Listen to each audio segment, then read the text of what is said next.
Hey, what's up, team? Happy Wednesday. This is week 2 of Let It Fall Off. Right now, I'm going to take less than a couple minutes and review a little bit of last week to touch base for all of you that were in class to make sure you're kind of still on these paths. And for those of you that still haven't had a chance to make it, you'll at least have a little bit of step forward going into these week 2 classes.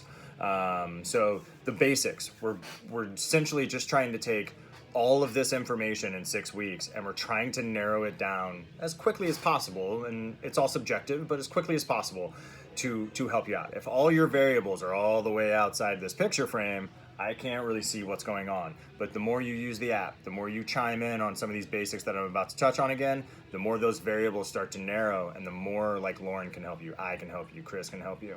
So keep in touch with us, like keep doing the app. I'm going to start checking people's apps when they come in and like seeing what I can kind of help narrow for you. Outside of that, let's hit the basics. It's all about balance. Carbs, proteins, lipids, fats, right? So proteins, they maintain muscle, they repair muscle, right?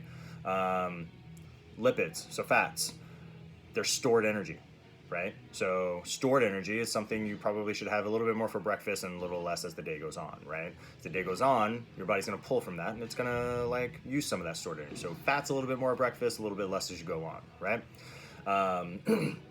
Carbohydrates, easily accessible, fast burning energy. So if you think something you wanna eat before a workout, you need something fast burning, something that's gonna go into your bloodstream and you're just gonna use that as energy right there.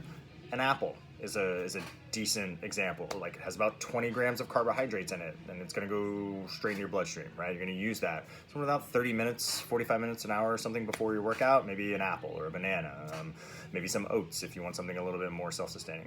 And outside of that, it's about balance. So when you balance your fats, you wanna think avoid trans fats. Unsaturated fats are preferable. Try to find stuff that burns at a little bit of lower rate. So maybe like your olive oils and your cooking oils that are higher in omega-3s. Stay away from saturated fats, right? Balance all this stuff out. And then from there, sleep. Sleep is all about your recovery, right? All of the maintenance that your proteins can do comes from when you sleep, right? So the more you can get, the more you can kind of go about the rest of your day, and the energy and everything you do can be balanced as you kind of get through your day. Your carbs can burn quickly, your stored fats can work to stored fats, your proteins can rebuild as you sleep. And then from there, work backwards.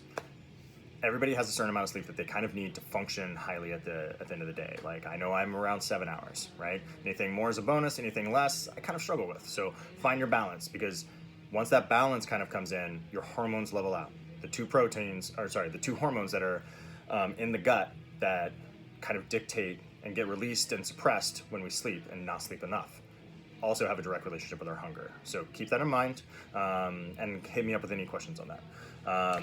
Eat slowly. We touched on this. The video is still on this thread, so look at it again if you have any questions about that. Drink more water, at least 64 ounces, at least, right? Everybody had a lot of fun with us a couple days ago on just drinking water. So keep doing that. It's your life source, people. You're more than 70% water. So keep everything flowing, and you'll feel hydrated. You'll feel more energy from that, okay? Outside of that, I think that was it. Plug the holes, right? So from there, take the variables from out here, bring them in here, and like start building healthier relationships with your food. Slow it down, balance it out, and hit me up with any questions, okay? That's your review for week 1. Bye.